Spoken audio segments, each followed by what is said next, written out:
Assalamualaikum warahmatullahi wabarakatuh. Pada hari ini kita akan melakukan praktikum percobaan yang ketiga, yaitu penentuan dosis obat dan penentuan model kompartemen. Dari praktikum kali ini, yaitu mahasiswa mampu memahami dan menentukan dosis yang tepat untuk subjek uji dan mampu menentukan model kompartemen atau pola aliran obat dalam tubuh.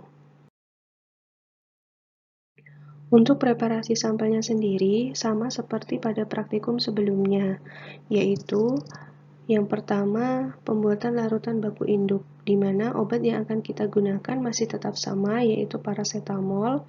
Kemudian, kita melakukan pembuatan deret baku, di mana deret baku ini yang nantinya akan menghasilkan persamaan regresi.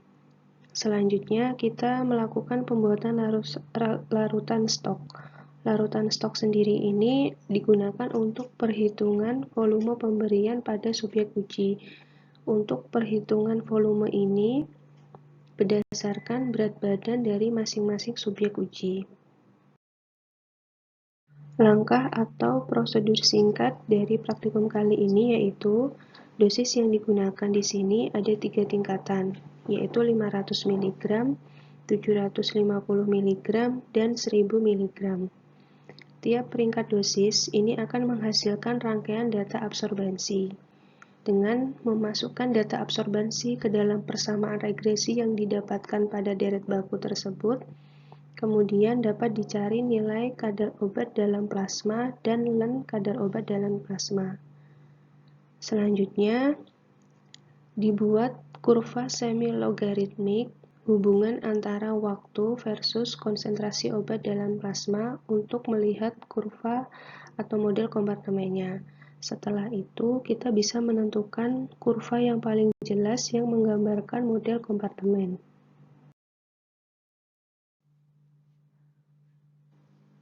Setelah melakukan beberapa prosedur yang telah dilakukan sebelumnya, maka langkah selanjutnya adalah pembuatan kurva, yaitu hubungan antara waktu sampling versus konsentrasi plasma, di mana waktu sampling di sini dilakukan selama 240 menit. Kemudian dibuat kurva semi-logaritmik antara waktu versus kadar konsentrasi dalam plasma. Contohnya di sini adalah dosis 500 mg. Dapat kita lihat bentuk kurva untuk dosis 500 mg. Dari kurva tersebut masih belum bisa ditetapkan mana yang termasuk fase absorpsi, distribusi, dan eliminasi.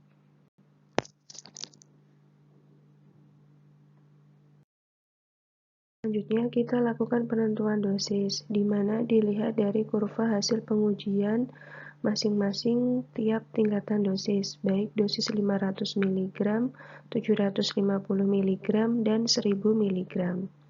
Kita lihat yang pertama adalah bentuk kurva semi-logaritmik untuk dosis 500 mg waktu versus konsentrasi obat dalam plasma, di mana dalam kurva tersebut kita lihat bahwa belum bisa ditentukan model kompartemennya karena untuk fase absorpsi, distribusi, dan eliminasinya masih belum jelas.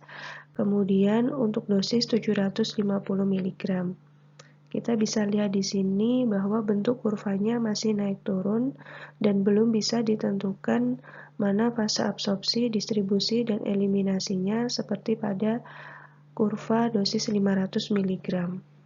Selanjutnya kita lihat dosis 1000 mg, di mana bentuk kurva semi-logaritmiknya di sini bisa kita lihat untuk fase absorpsi, distribusi, dan eliminasinya bisa menggambarkan hasil yang paling jelas.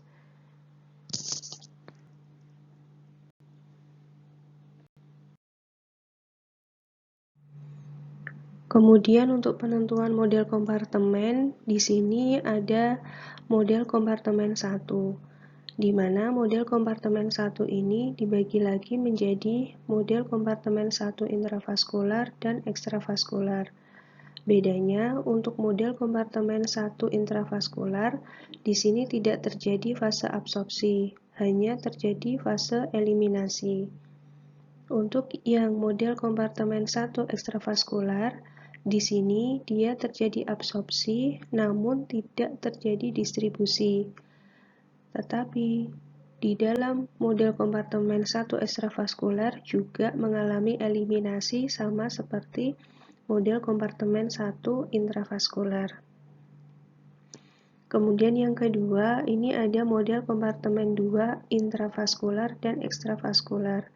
Bedanya, untuk model kompartemen 2 intravaskular hanya terjadi proses distribusi dan eliminasi obat tanpa disertai fase absorpsi. Untuk yang model kompartemen 2 ekstravaskular, di sini terjadi fase absorpsi, distribusi, dan eliminasi. Untuk lebih jelasnya, kita bisa membandingkannya lewat kurva selanjutnya. Untuk yang pertama, kita belajar model kompartemen 1 intravaskular. Pada kurva, kita bisa lihat bahwa fase absorpsi tidak terlihat karena 100% obat langsung masuk ke dalam pembuluh darah dan tidak melalui fase distribusi. Kemudian dilanjutkan hanya fase eliminasi. Kita bisa lihat di situ bahwa kadar obat semakin lama semakin turun seiring dengan bertambahnya waktu.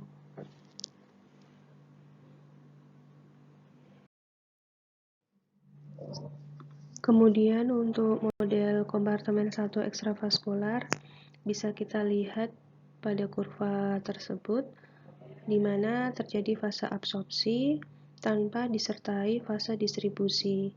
Kemudian terjadi fase eliminasi. Lanjut pada model kompartemen 2 intravaskular. Pada model ini tidak terjadi fase absorpsi. Namun kita bisa lihat pada kurva terjadi sedikit lekukan, di situ berarti terjadi fase distribusi. Kemudian terjadi fase eliminasi, di mana kadar obat semakin lama semakin turun seiring dengan bertambahnya waktu.